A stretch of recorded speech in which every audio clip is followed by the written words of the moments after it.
Olha, são poucos os capítulos na Bíblia que têm tanto drama, tanto contraste e tanta profundidade quanto o capítulo 14 de Mateus. É incrível, porque numa sequência de eventos muito rápida, a gente sai de um palácio sombrio para um campo aberto, de uma tempestade violenta para a calma de um toque que cura. Vamos mergulhar juntos nessa análise e desvendar as lições poderosas sobre poder, compaixão e fé que estão nessas quatro narrativas conectadas? Então, como que a gente vai caminhar por esse capítulo? É bem simples, vamos seguir a ordem dos acontecimentos. A gente começa com um pedido macabro na corte de um rei, depois vamos ver a provisão de comida para uma multidão faminta, na sequência a gente testemunha um teste de fé em cima da água e, por fim, a esperança sendo restaurada, com um simples toque. Cada parte prepara o terreno para a próxima, sabe? E juntas elas pintam um retrato fascinante desses contrastes. Nossa primeira parada nos leva direto para os corredores do poder político, um ambiente onde medo, orgulho e vingança se misturam e preparam o palco para uma verdadeira tragédia. É aqui que a gente descobre uma forma de poder que não serve, mas que, na verdade, destrói. A história toda começa com a paranoia do governador Herodes. Quando ele ouve sobre os milagres de Jesus, a primeira reação dele não é de curiosidade, não. É de um medo profundo. Ele até confessa para os seus servos: "Esse homem é João Batista que ressuscitou."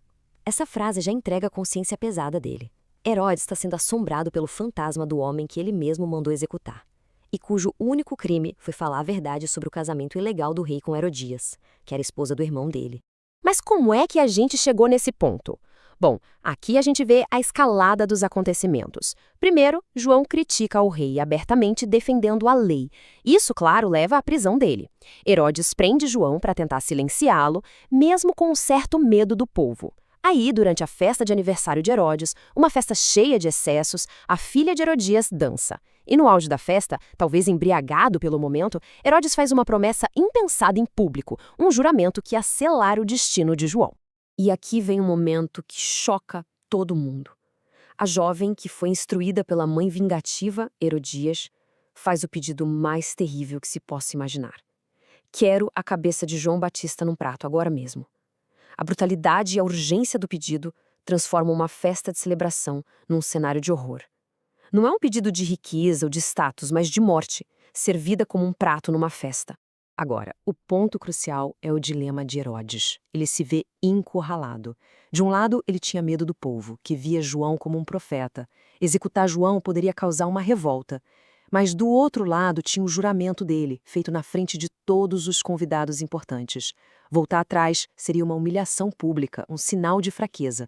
No fim das contas, o orgulho e a necessidade de manter as aparências falaram mais alto que a consciência. Ele cede e o profeta é executado. E agora a narrativa dá uma virada de 180 graus. A gente sai daquela corte claustrofóbica e corrupta de Herodes para um lugar deserto, aberto. E aqui a gente vai testemunhar uma demonstração de poder completamente diferente. Um poder que não nasce do medo e do orgulho, mas que transborda de compaixão. Ao saber da execução de João, que era seu primo e precursor, a reação de Jesus é profundamente humana. Ele busca a solidão, se retira de barco para um lugar deserto, provavelmente para viver seu luto. Mas as multidões o seguem. E ao vê-las, em vez de ficar irritado por ter seu luto interrompido, Jesus ficou com muita pena delas. Essa compaixão o move para a ação e ele começa a curar os doentes. Mesmo na sua própria dor, o foco dele se volta para a dor dos outros. Conforme o dia vai passando, um problema bem prático aparece. Os discípulos, com uma lógica perfeita, sugerem que a multidão seja dispensada para poder comprar comida. Mas a resposta de Jesus é um desafio direto. Deem vocês mesmos comida a eles. Só que o que eles tinham? Apenas 5 pães e 2 peixes. Uma quantidade que mal daria para uma família, que dirá para uma multidão. A escassez era gritante.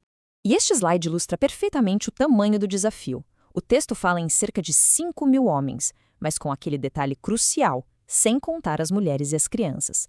A multidão real poderia facilmente ser o dobro ou até o triplo disso.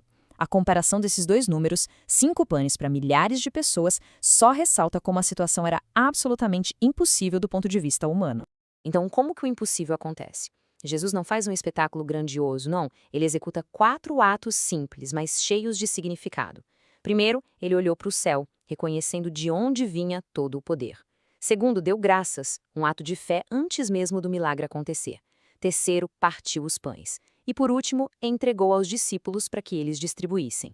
O milagre flui através de atos de dependência, de gratidão e de serviço compartilhado. O resultado é simplesmente extraordinário. O texto diz que todos comeram e ficaram satisfeitos. A necessidade não foi só atendida, foi superada e com folga. E a prova disso vem logo em seguida. Os discípulos recolheram 12 cestos cheios de sobras, um cesto para cada um dos 12 discípulos. Isso demonstra uma abundância que vai muito além do suficiente, um sinal claro do poder generoso e ilimitado que estava em ação ali. E a intensidade do capítulo não para por aí, não. Depois do milagre, Jesus manda seus discípulos irem para o outro lado do lago, enquanto ele sobe um monte para orar sozinho. A cena muda de novo, dessa vez para um barco solitário no meio de uma tempestade. E lá, um novo tipo de desafio os aguarda, um teste de fé no seu estado mais puro. Tenta imaginar a cena. Já é de madrugada, entre 3 e 6 da manhã, a hora mais escura da noite. Os discípulos estão exaustos, remando há horas contra um vento muito forte. O barco está no meio do lago, longe da segurança da terra, e as ondas batem sem parar.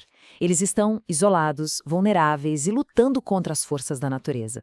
E é nesse momento de exaustão e medo que eles veem uma figura se aproximando, andando sobre as águas turbulentas. A reação deles é de puro terror. A mente deles nem consegue cogitar um milagre. Eles gritam, é um fantasma! O medo cega para a possibilidade de ser o mestre vindo ao encontro deles no meio da dificuldade. Mas a resposta de Jesus corta o pânico na mesma hora. Ele não os deixa em agonia. A voz dele se revela com 3 frases curtas e poderosas. Coragem, sou eu, não tenham medo. É um chamado para sair do medo e entrar na confiança, simplesmente pela presença dele. Então vem um dos momentos mais humanos da narrativa. Pedro, impulsivo como sempre, desafia.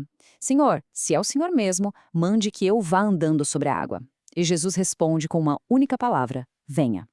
Por um instante, Pedro faz o impossível. Ele anda sobre a água. Mas aí o texto diz que ele reparou na força do vento. Ele tirou os olhos de Jesus e focou na tempestade ao seu redor. No momento em que o foco dele mudou, o medo voltou com tudo e ele começou a afundar. Jesus imediatamente estende a mão e o salva. E então faz uma pergunta que ecoa através dos séculos. Como é pequena a sua fé?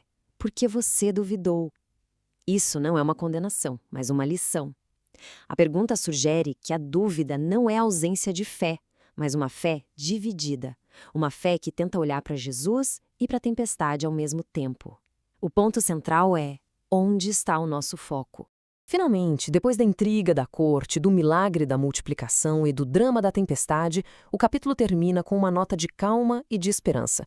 Jesus e seus discípulos chegam à outra margem, na região de Genezaré, e o poder de Jesus se manifesta mais uma vez, mas agora de uma forma mais íntima, mais acessível. Este resumo é perfeito para o que acontece. A notícia se espalha como fogo, o povo o reconhece e traz todos os seus doentes. É uma fé coletiva em ação. Eles não pedem milagres espetaculares, eles simplesmente imploram para tocar na barra da roupa dele. E o resultado é impressionante pela sua simplicidade.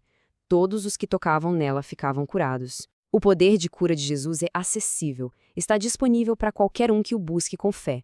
E assim a gente fecha a nossa análise deste capítulo incrivelmente denso. A gente viu o poder mundano de Herodes, que é fraco, reativo e que leva à morte. E vimos o poder divino de Jesus, que é compassivo, criativo e que restaura a vida. Ele se manifesta alimentando milhares, acalmando a natureza e curando os doentes com um simples toque. Isso nos leva à reflexão final. De todas essas demonstrações de poder, na corte, sobre a natureza e com as multidões, onde esse poder se mostra de forma mais evidente e transformadora? A resposta pode revelar muito sobre o que a gente realmente valoriza.